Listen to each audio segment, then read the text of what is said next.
Welcome to another episode of Progress Always, where we're here to build the fittest leaders with integrity, courage, and ownership. And I've got the honor and the pleasure to chat with my buddy, Mike Wisecup, Navy SEAL, Naval Academy grad. We met through the Post, which is an organization of athletes turned executive and entrepreneur.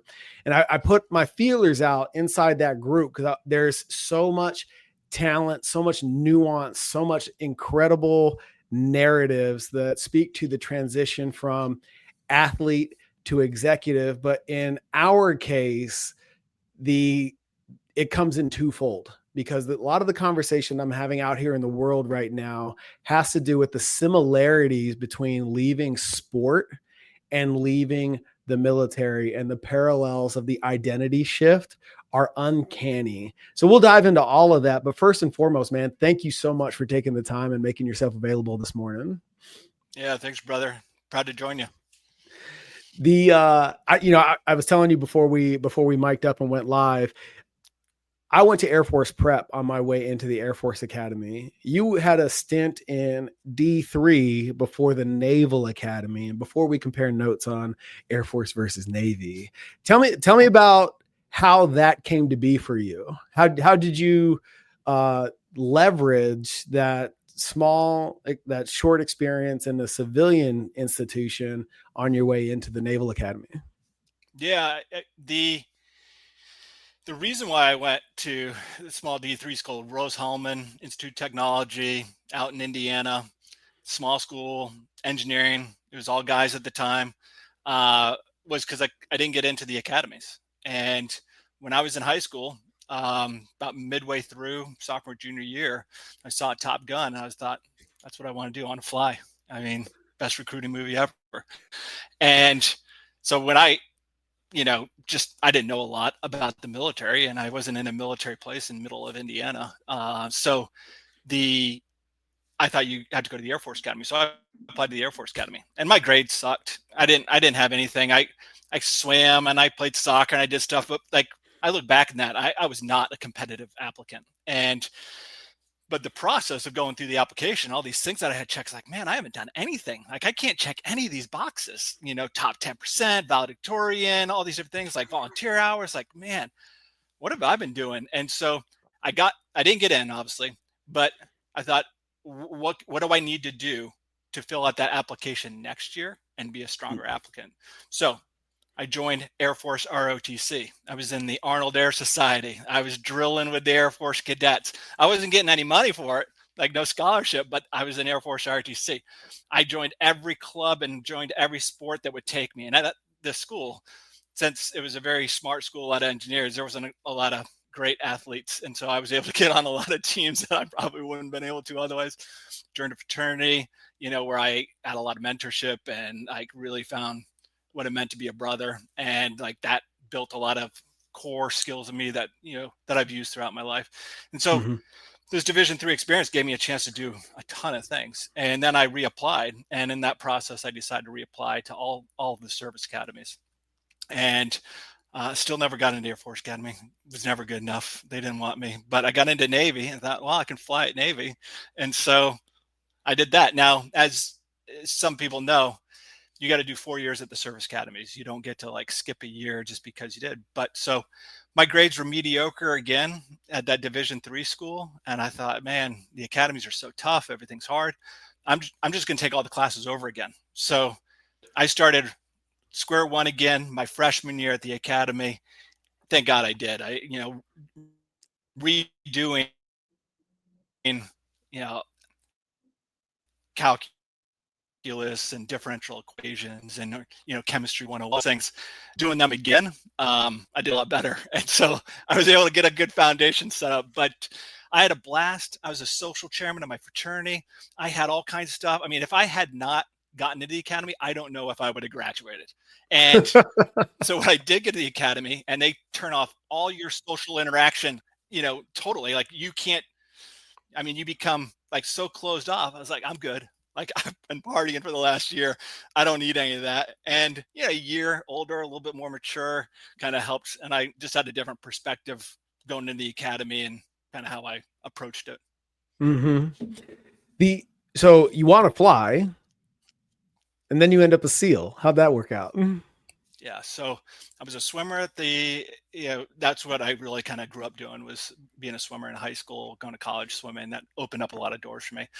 I swam at the Naval Academy, and when I was there, the summers you do a couple blocks of mandatory training, like you go down to Quantico and train with the Marines, all in an idea that each summer you progress and you learn different aspects of the Navy, see what you like. So that way, when you graduate, you're more informed about what you want to do professionally, whether you want to be a Marine or a surface warfare officer or a pilot or submariner.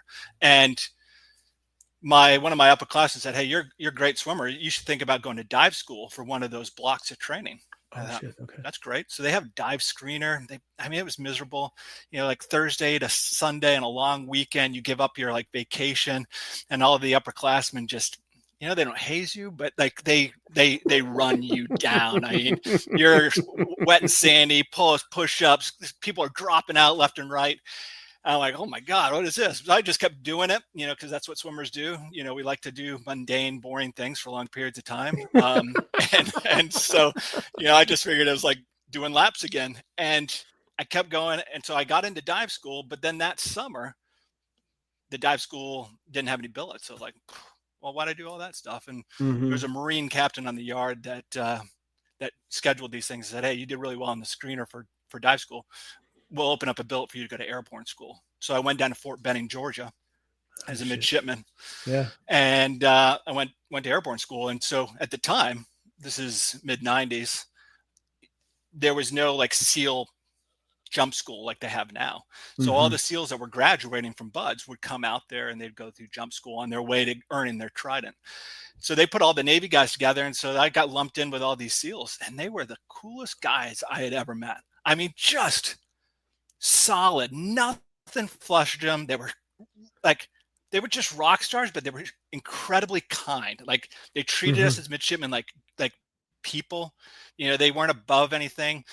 They were always messing around with the Army instructors when we'd have to drop down to do 10 push-ups. They'd just keep going until the instructors told them stop doing push-ups. And I was like, man, these guys are awesome. And at that moment, I was like, I want to be around people like this.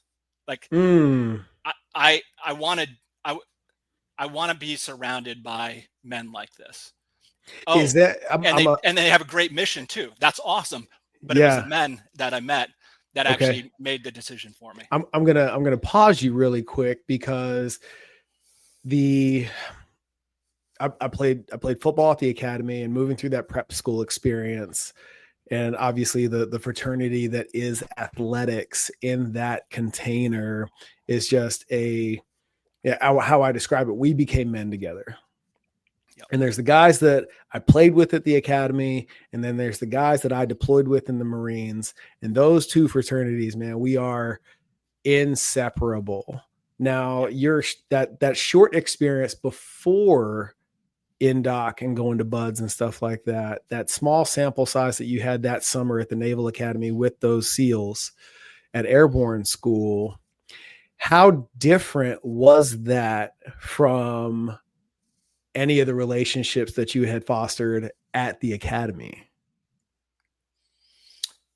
Yeah, that's a good one, because the academy relationships, transpired over a 4-year period.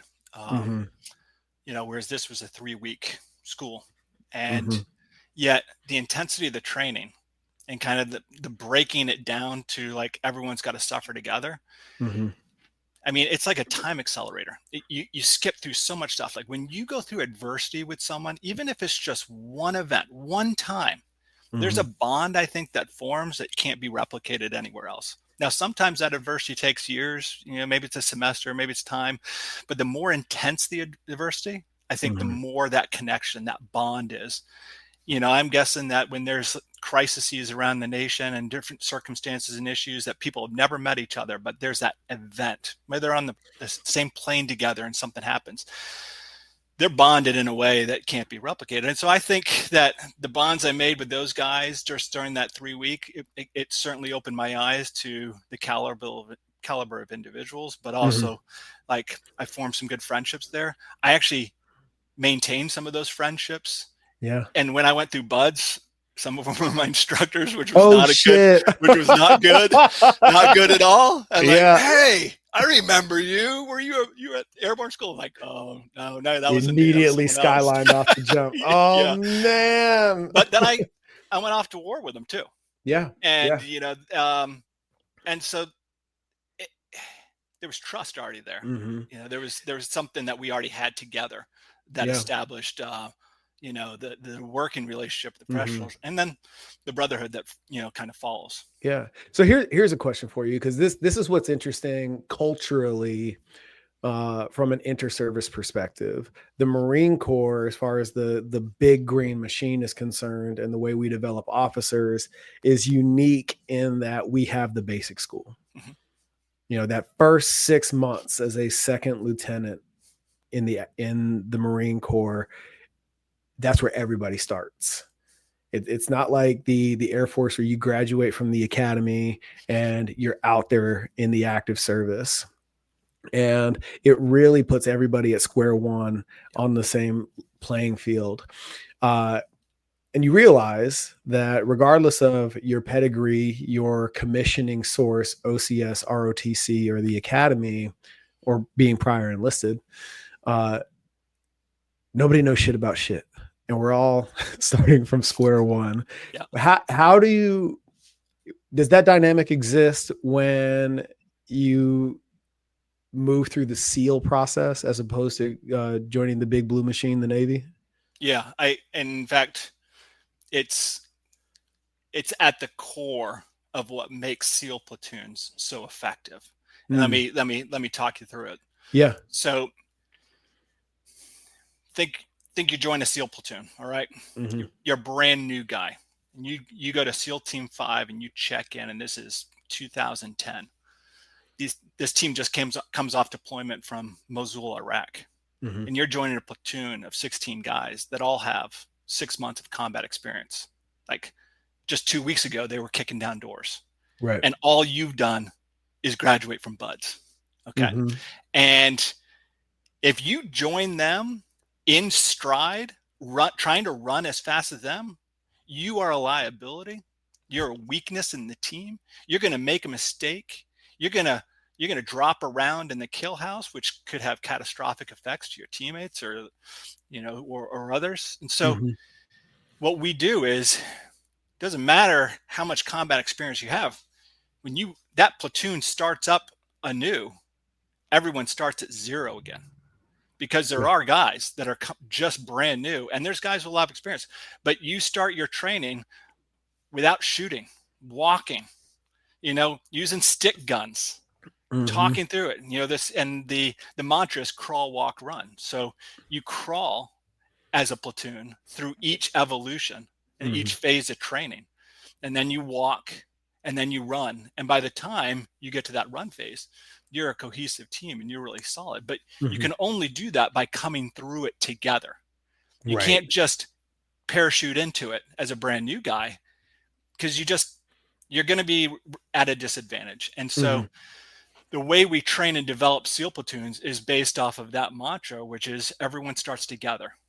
And that's how we started our training too. All the officers and enlisted, we all go through BUD/S together. We train together. We go develop unique skills afterwards, whether you're a sniper, a comms guy, or as an officer, you go learn how to do PowerPoint slides and sit behind a chair, really effectively. So that part's not different, huh? and use knife hands. And so, but that's your job in the team.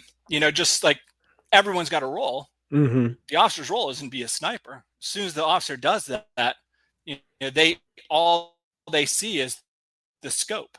They lose all other situational awareness, and their job's managing and see the big picture. So everyone's got a role, and it just happens to be the officer's role needs to know how to get missions approved, how to execute them, how to come up with contingencies and do all that other kind of, stuff. And then let the guys, kick the doors down and do the mission, and do what they're trained to do. So, but it is fundamental. We all start at square one and we all work our way through together. And Mm-hmm. to some degree, I think a lot of operational units do that, and I think the more combat operational the unit is, probably the more you have to do that. Sure. My guess is that Marine, companies and platoons, infantry companies that are going to go out the door, they're not have a brand new guy show up on deployment in the middle of like combat operations in Fallujah. These guys have been training together cohesively. They know each other. They know each other's tells, and and because of that, they can execute at a very high level where the stakes are, pretty extreme. Yeah. Now, I'm of the 9/11 generation in that it was my senior year of high school. Now, never mind the fact that both my parents are Air Force and that technically, me and my big brother are legacy service members. I think we're fourth or fifth generation in the uniform. But that was a large reason a lot of us in my generation joined up. And for somebody that came in relative peacetime, never mind the all the components that come with special operations, and then 9/11 kicks off. What was that like for you guys to transition from a peacetime special component mentality to, oh fuck, like we're all in the shit now? It was awesome. I love that shit so much. I think about it. A lot of athletes are probably watching this. Can you imagine only ever practicing all the time, never getting to play a game? Like not even like sitting on the bench watching your teammates play, but like your team never playing a game. Mm-hmm. Just practicing, rep, year after year after year. When 9/11 happened, it was game on. Mm-hmm.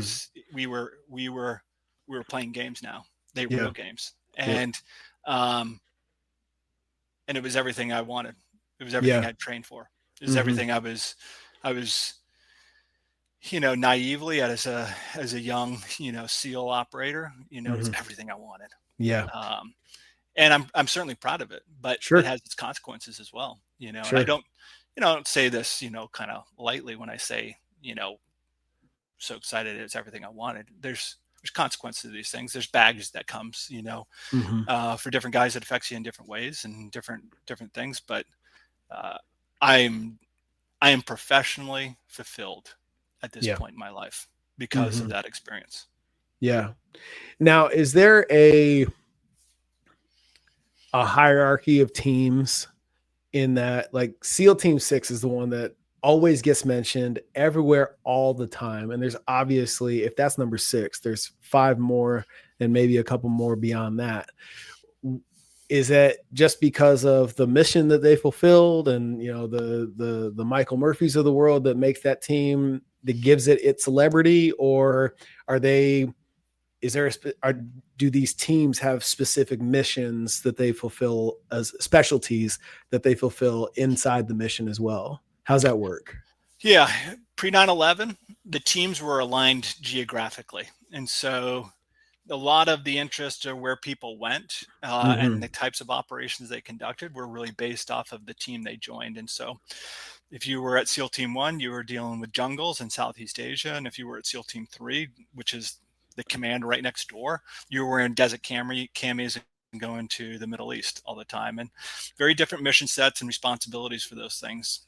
After 9/11, the wars in Iraq and Afghanistan required us all to basically do rotations there. So in many ways, the teams lost the regional expertise and we started becoming more like the same capabilities across the board because SEAL Team 5 would replace SEAL Team 3 and SEAL Team 8 would be on deployment. So everyone was interoperable at that point because we were dealing with the same mission set. When you talk about SEAL Team 6, that's a totally different playing field. So you go through BUDS to become a SEAL, and then you get assigned to your first SEAL team. You do a couple deployments there. And if you're good enough, I mean, really good enough, then you can screen to try out to go to SEAL Team 6. Oh, fuck. And they don't take everyone that tries out, and they only take the best to try out. And then those that actually get an invitation go through another BUDS-like screening there, and not all of them make it through. And even those that make it through at the very end get screened and selected then into the command. And if you don't get picked up, you go back to the regular SEAL teams. And so because of that, then they have the best of the best really within the community, and are given the hardest missions and some of the most, critical missions. They have a very different approval process, very different set of authorities, very different chain of command when it comes to those kind of operations. But every one of them that was there had proven themselves as a legitimate SEAL operator before they even got a chance to try out. And then they had to prove themselves there and outcompete all the other guys that were just as good as them. So, I mean, they're the best. Gotcha. That provides great clarity, because, and the reason that part where I'm going, when we had our brick and mortar training facility here in Scottsdale, teams would come out for training because we got a Blackhawk base right in the street here, and they'd be doing infill exfil operations out here in Phoenix, and they'd come into the gym, sleeved out, roughy scruffy, and try to be as anonymous as possible. It's like, hey man, game recognized game. Who are you with? Where are you from? Right. It's a funny thing how guys, the harder they try to not look like an operator, like with the beard, the more they look like an operator, because you can't, like, they're all jacked. They got tats everywhere. Like, if you really don't want to look like an operator, you got to get fat. You got to wear bad clothes. You can't have tats, and you got to have a nasty looking beard like mine, I was like, that's the only way you're going to fit in as a civilian. Right? Yeah. You don't get dust like that on your shoes climbing Camelback Mountain, bro. Those are, like that's a special kind of dirt. You know what I mean? Yeah, that's right. And it's okay. You can sign your name Smith. It's fine. It works. Just sign the waiver. We'll be good. And I remember one day I was at the desk doing some admin, and the senior chief comes in, and I'm listening to Can't Hurt Me by David Goggins on Audible. And he comes in, he starts doing the waiver, and he's like, "Is that fucker Goggins?" I was like, yeah. It's like, I think it's a pretty good book, man. And, to be honest with you, he's like, "Fuck that guy." And I was like, "Why?" Like, "Hi, my name's Michael. Good to meet you." And he's like, "Nobody does this shit to get famous. Like all those guys, Jocko and blah, blah, blah, blah, blah," and just like goes left for like 5 minutes. And I was like, "Oh, let me give you the tour," and life goes on. Where are you at with, because there's obviously social media is running crazy right now, like stolen valor and over sensationalizing operations and stuff like that. How, like, where does all that sit with you?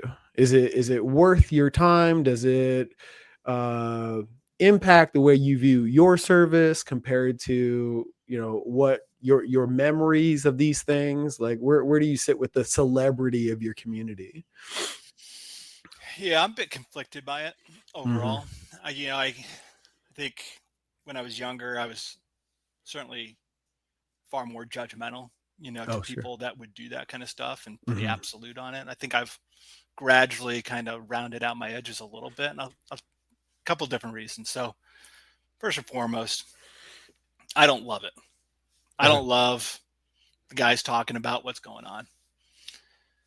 But at the same time, there is some value that those lessons that have been learned the hard way have been able to help improve other people's lives, businesses, other different things, that kind of brings more value and meaning to the sacrifices that, our brothers have made. So I appreciate that. I think, to me, what it really comes down to is, what's the purpose or the intent behind bringing it up? So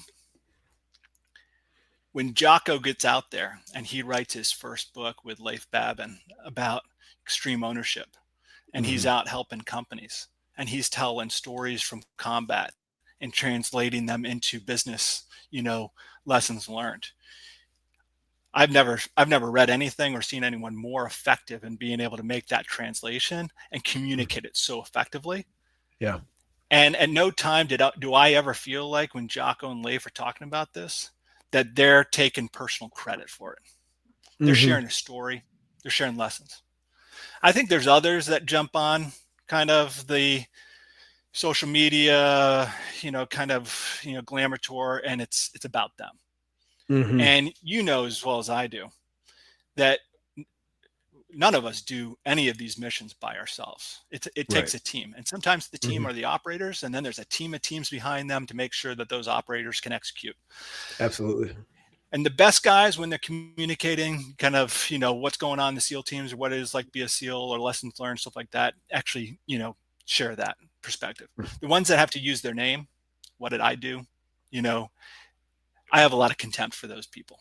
Got you. But I also don't know what's going on in their lives, why they do it. I don't like it. Mm-hmm. I don't think the community at large likes it.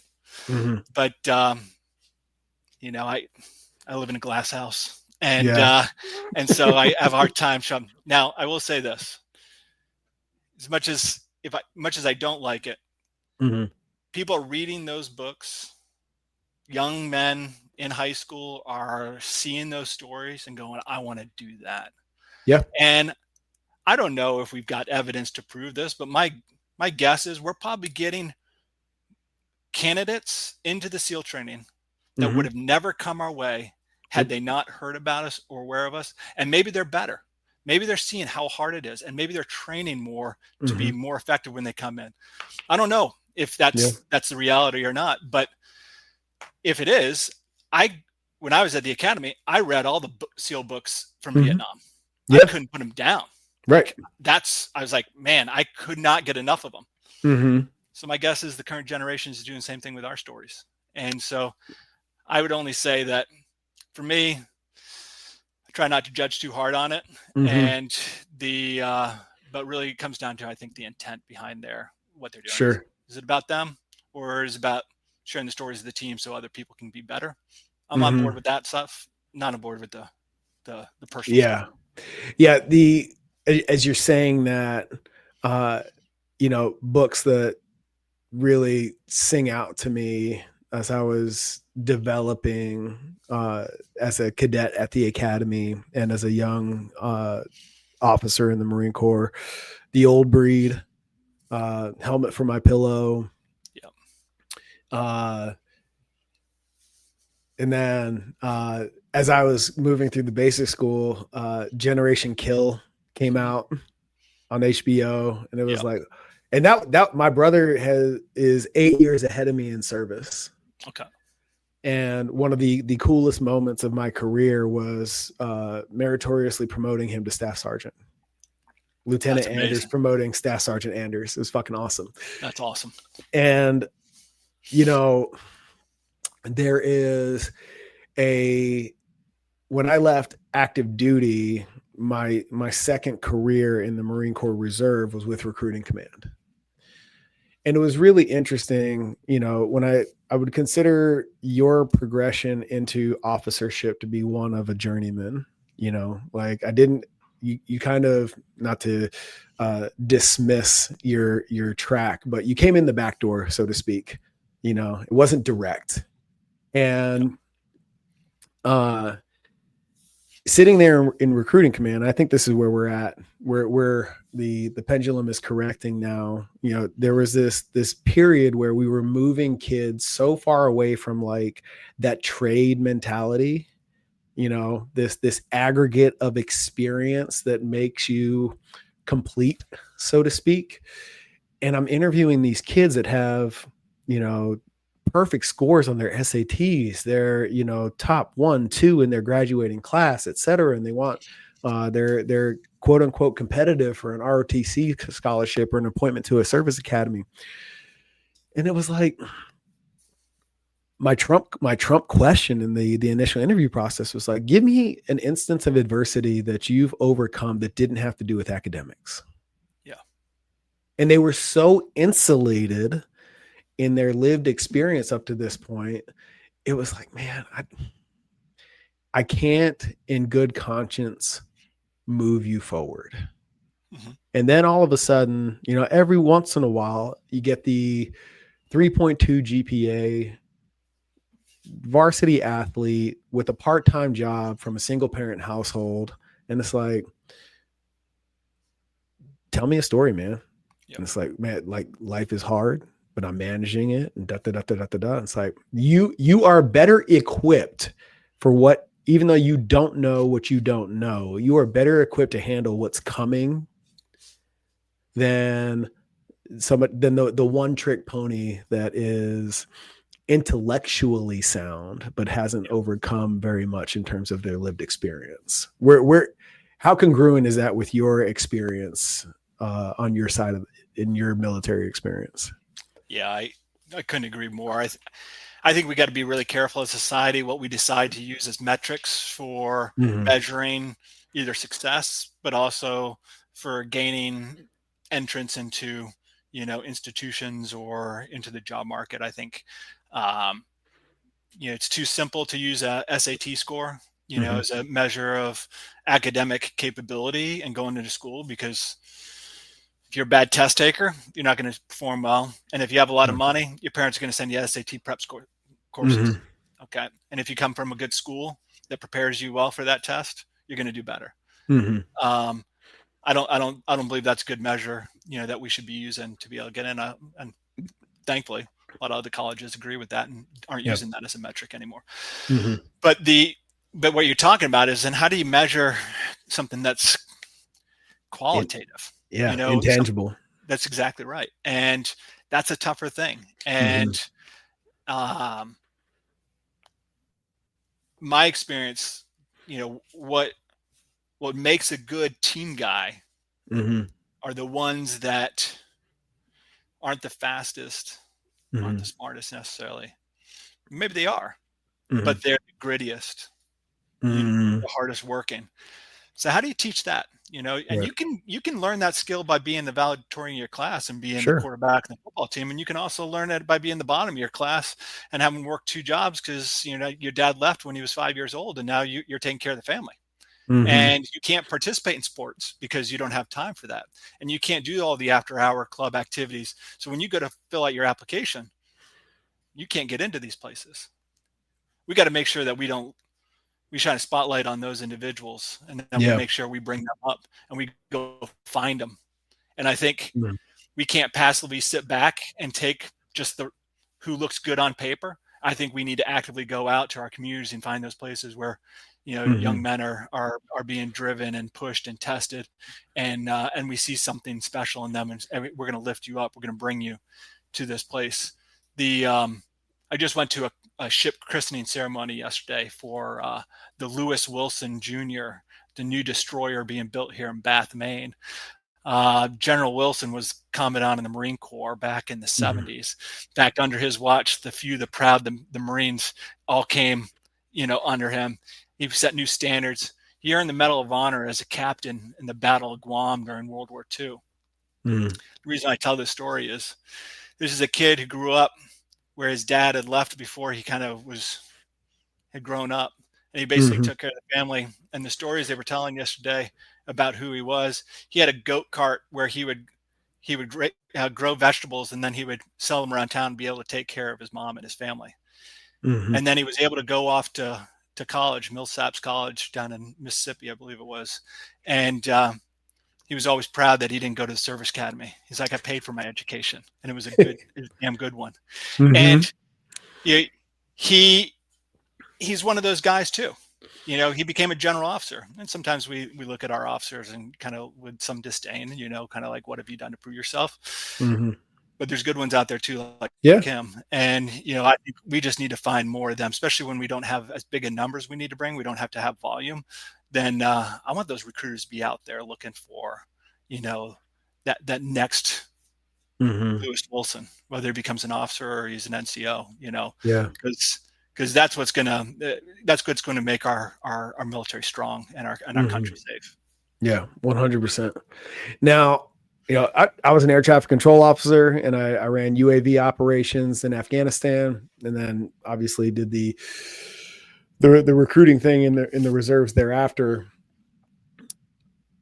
And still, the decision-making premise in the Marines is, whether you're scrubbing toilets or giving orders in a combat environment, is still through the prism of life and death. And one of the Huge lessons I had to learn in leadership after leaving the uniform. It's like that's not the premise of decision making out here. And I had to shift my own thinking, check my ego, because I very much struggled in the beginning for a good couple of years as to why shit doesn't move fast enough. I'd given myself this false narrative that my 50% is everybody else's 100, and so on and so forth. What was your transition like from 20 years of active and honorable service to the corporate world? And I want to hear about this hard left that you took after retirement. And what were the mechanisms, if it was any kind of challenging, that you put in place to make that transition smoother? Yeah, there's a lot to this answer. So for our listeners, quick, kind of sequence of events. Retired from active duty in 2018. We were living in San Diego at the time, just my wife and I. Married 26 years now. She stuck Congrats. with me through all the years. Yeah, thank God. We've only been together 13 of them, but like still, yeah, dude. Yeah, it was busy times there. But so my family lived in Maine. I wanted to be near my mom and dad as they get older. Lost my dad last year. Couldn't be more grateful having the previous 6 years with him. And now, my mom comes over, spends the night. We hang out. We play a lot of cornhole and Catan and games, and I love it. My nephew, my sister, everyone's here. And so when I got out, I moved to Maine. I didn't know what I was going to do, and I had no idea. Well, so I was able to participate in it's called the Commit Foundation. It was a transition service for veterans, and there's tons of them out there, the Honor Foundation and all these other different organizations, but the Commit uniquely approaches transition very differently. And that is, let's not talk about what you're going to do or what you might want to do. Let's figure out what your lifestyle and what you care about is first. And so we spent a ton of time with a coach. And actually, I did my transition when I was in Iraq. So my last tour to Iraq. I wanted one more pump before I retired. So I, like 2 months after I got back from Iraq, I was out of the Navy. So I ran as long as I could with a gun in my pocket. But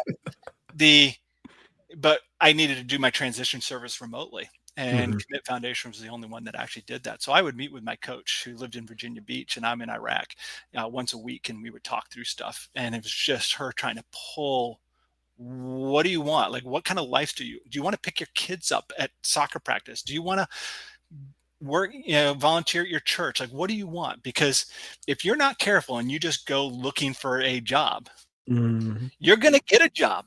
And then you're going to have this moment like, shit, I don't want to do this. This sucks. Or I can't do all the things that I want to do, and I'm still missing all the basketball games. I got out of the Navy so that I could spend more time with my family. And now I'm rowing hard. Oh, I got 6 figures. That's great. I'm a VP. Awesome. But guess what? The corporate world is going to make sure you earn every cent of that 6-figure salary. So they're pushing kind of hard. And then you realize, so 2 years later, you're going through another transition. And that puts your whole family in turmoil. If you can really figure out really core, like what kind of lifestyle, like what's important to you, what are your passions, what's, envision what your best day is and why, envision what your worst day was and why was that, or job, or whatever it is in that kind of rubric. And you can focus in, well, they did that for me. And I narrowed down, and I was fortunate through networking to meet with the president of Colby College up here in Maine, Division III school. And he said, hey, if you don't know what you're going to do, why don't you do a fellowship here? We could benefit from your experience. My leadership team could do this. And, my dad was a Marine veteran. Let me help you out with the transition. So for 6 months, I went to this very liberal arts school in central Maine.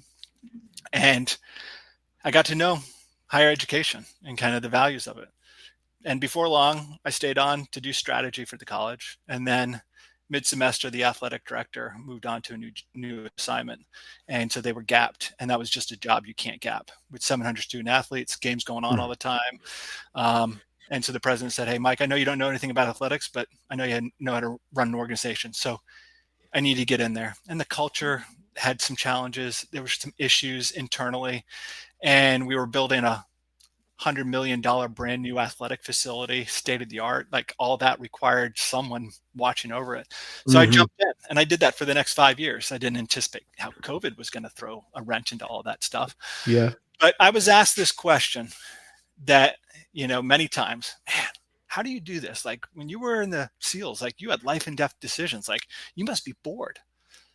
And I reflected on that a couple of times. The way I would answer that now is I would say, I don't see the leadership challenge or the decisions I have to make being a college athletic director any different than the decisions I had to make as a SEAL officer in terms of the consequences.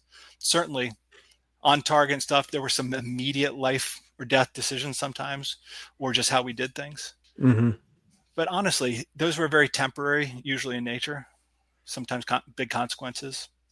But if I created an environment in which my coaches developed the wrong type of character and integrity in our student athletes that taught them the wrong way to win, those individuals that were coming out of Colby College, an incredible institution with a great academic reputation and experience, many of which are coming from fairly affluent families as well, we're going to go into the workforce, and they were going to lead large industries and companies and people with a flawed character. And we've seen all kinds of reports around business leaders that have destroyed people's savings, taken advantage of their workers, committed horrible, unethical, and immoral actions that really hurt the people they were responsible for. And so I took that extremely seriously, like as serious as the life and death decisions in Iraq. I took in terms of our mission to develop young men and women of character and be able to enable them to be, good citizens in the world. And so I had a good mission when I got out, and I was well prepared for like what was important to me: being near family, having a steady place that I could live, being involved in my community, having a job that I felt made a difference. And as a result, for the next 6 years, I had a very good azimuth that pointed me to what was important and helped me stabilize, gave me a strong salary that was able to take care of my family, allowed my wife to be able to start her job. She's an interior designer and really kind of flourish in that, which she couldn't do in the Navy because we were moving around so much. Right.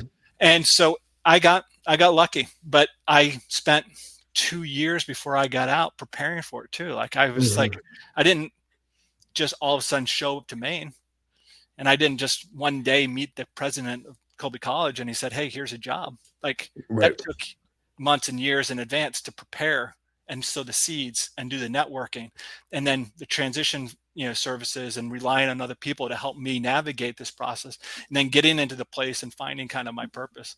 So in a lot of ways I got super lucky, but even then it wasn't easy at all. The first couple of years I felt like my transition couldn't have gone smoother. And then things started like creeping up a couple of years later. I had a harder transition 4 years out of the Navy than I did 4 months out of the Navy. And the reason for that was because I was finally in a place long enough to really figure out who Mike Wisecup was and not who Commander Wisecup was anymore. And I had to unwrap, and I just didn't know how long it would take or what situation. And so last year, I kind of really started to figure out kind of who I was and a little bit more clarity, kind of what life I wanted to live.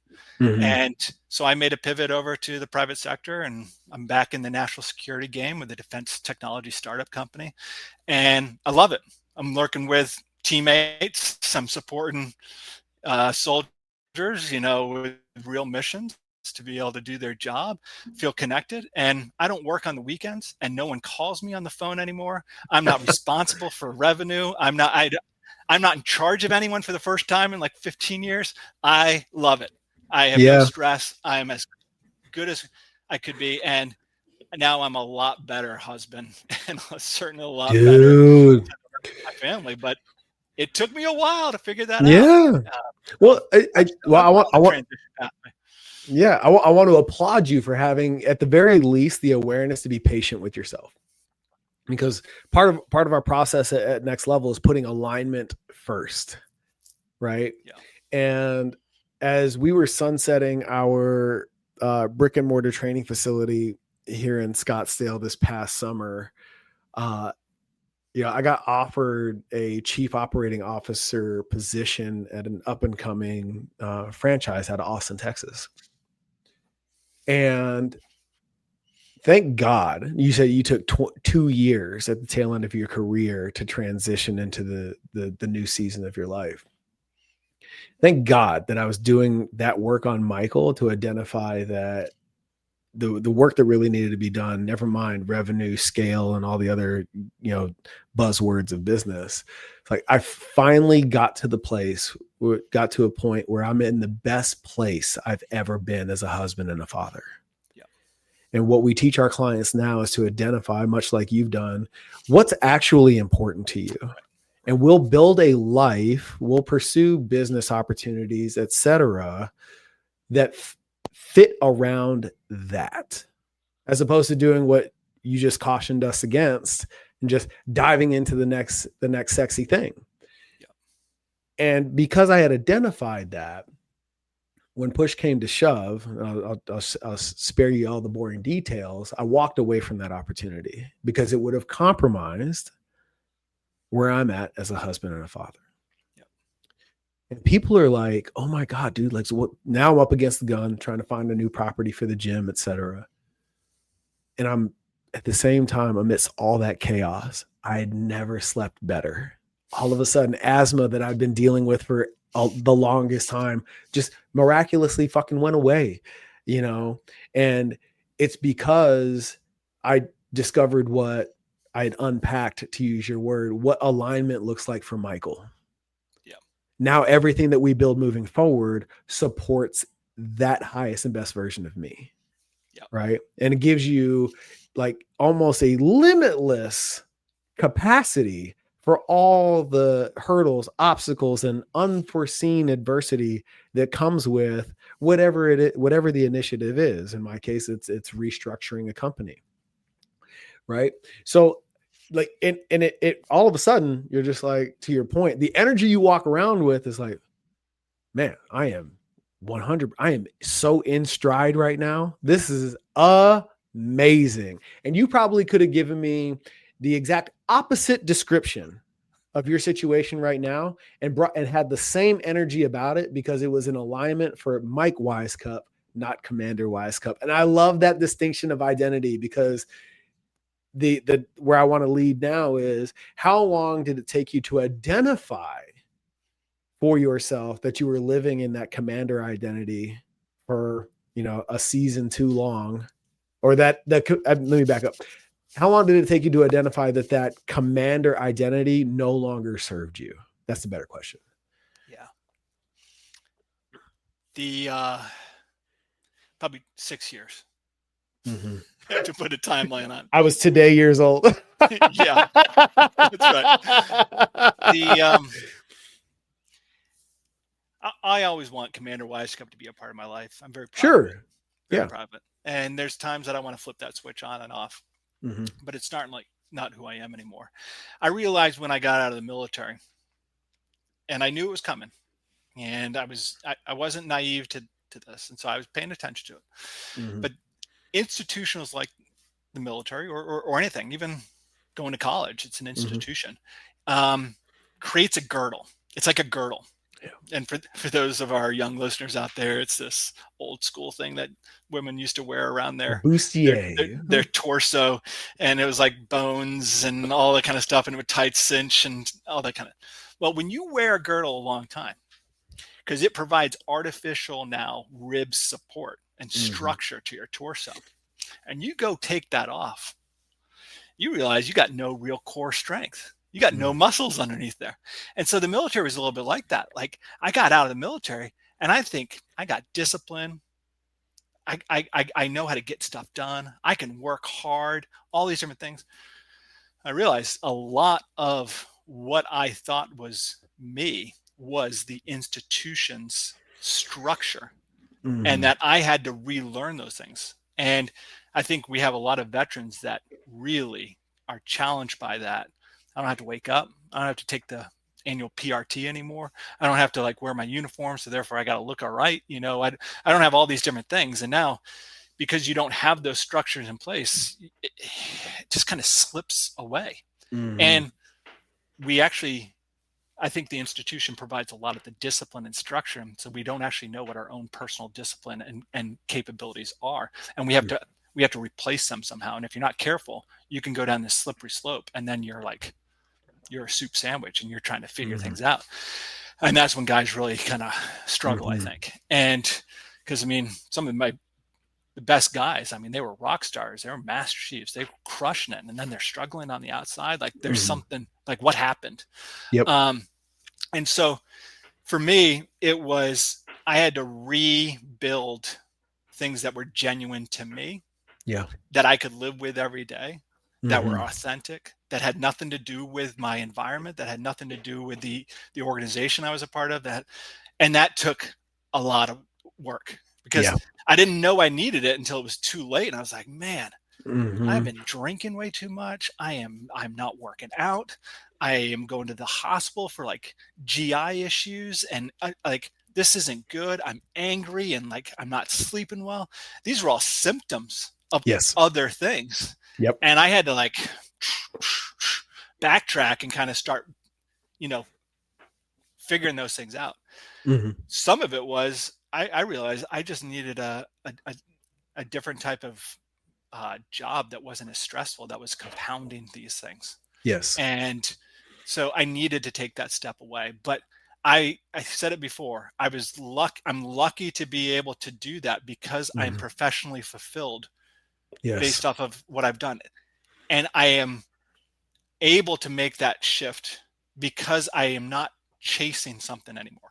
I don't feel like I need to go prove myself or go win a triathlon or go do that next thing. I do enjoy the competition and the challenge and the struggle that comes from that. But that's just like, that's how I'm built. But I don't need it in my life to prove who I am anymore. And if you're not in that situation where you don't have that sense of professional fulfillment, it's tough.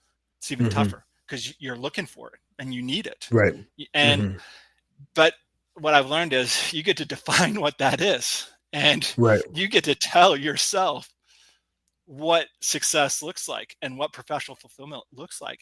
And if professional fulfillment for you is $1 million salary, okay, if that's what it is. Now, to get $1 million salary, there's certain things you got to do, and there might be certain sacrifices along the way you got to make.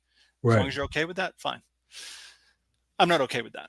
The sacrifices that would take to go get that CEO job or this thing at this point in my life aren't worth it to me. And I'm okay with that. And I don't fault anyone for wanting that lifestyle or making those sacrifices. That's their business. But for me, where I want to be and what I want to do, I'm trying to find purpose in the littlest things. Where can I have the impact in my community? What can I do? I joined a board for a camp here called Camp Sunshine. They help children with life-threatening illnesses and their families. A lot of these kids won't survive to their 18th birthday. You're talking about some very serious ailments. And it's here in Maine, and I'm able to help, and bring awareness to it and raise money for it and help these families kind of get through this tough time in life. And that's good. Like, I like that. That's success to me. If my church asked me to go, stack wood, I'll go stack wood. That's success to me. That makes me feel good. I've helped out my neighbor in some way, shape, or form. And so you have to redefine it. And then once I did, build those skills, build that discipline, figure out who I am, what's important to me, what success looks like. That's when I knew I was starting to learn who Mike Wisecup was. And I wasn't looking for rank, the next position, the next job, where I need to be, the next salary, that were all artificial things, all things outside of me, all things that were part of an institution, a process that I was running and climbing and stuff like that, which served a purpose for me at that point in my life, but it's not where I am anymore. It's not who I want to be anymore. Mm-hmm. Obviously, time is a major component, a very, very critical through line in everything that you talked about just now.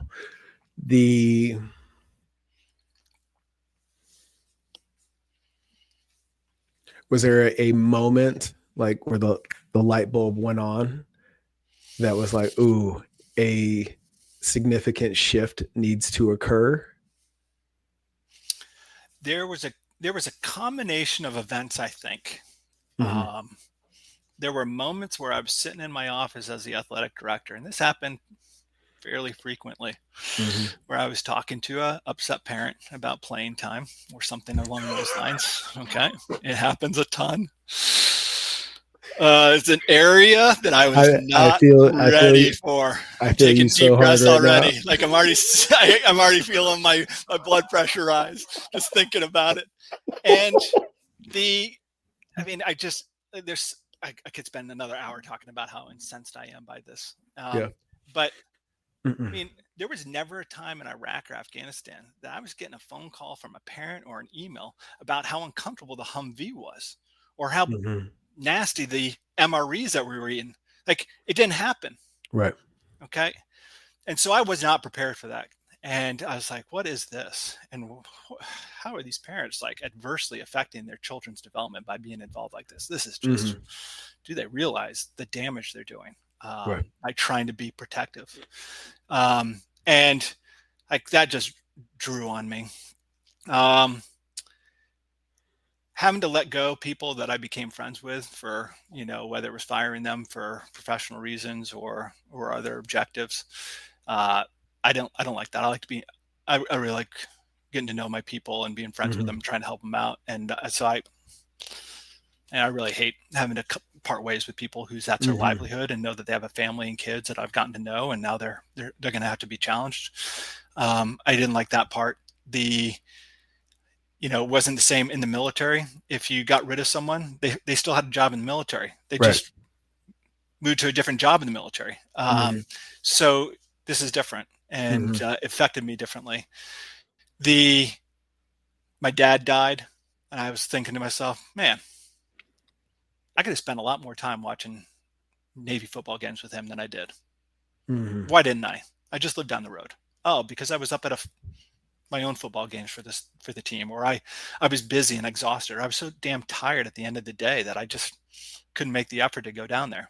And then my wife said something to the effect of, man, I saw you more when you were in the Navy than I do now, when I was getting home at 9:00 every night and then working on Saturdays and Sundays. And I was like, this is not good. And I saw it in me. I saw things that I didn't like in me. And I was aren't wives good at that? They're the best. They're the best. I mean, honestly, like, man, they know us better than we know ourselves. Man. And, oh my God.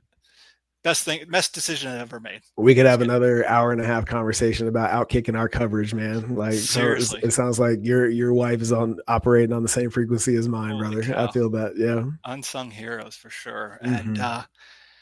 And so it was those combination of things. And I was like, I need to make it. I need to make a change. And, man, it took me 6 months still unwrapping from that stress in the new job.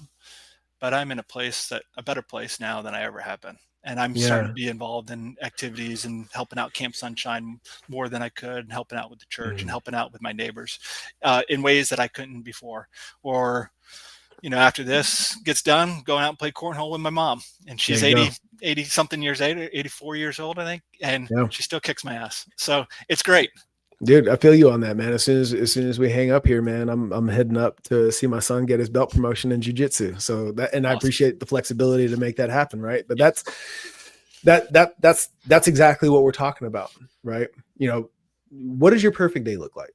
And you identifying that doesn't necessarily mean that you get to step into that tomorrow. There's work to be done, much as you've alluded to throughout this conversation.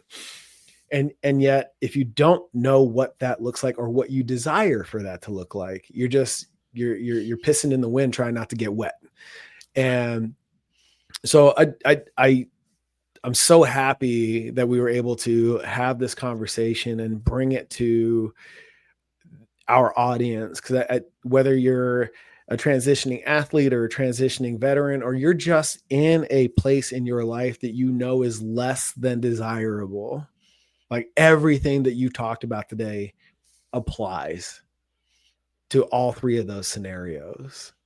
But it starts with creating the space. And I think this is the most important part, because I know for sure in the clients we serve, this is the part they struggle with the most, is creating the space up front to sit still long enough and move through that introspective process and identify what the fuck it is that you want for you, so that you can start building that scaffolding that supports your greatness. Yeah. And you've done that. And we are friends now. Never mind the fact that we're both veterans and athletes, and the post brought us together. Thankful to Christian Ponder for creating an organization, a container that allows these relationships to flourish.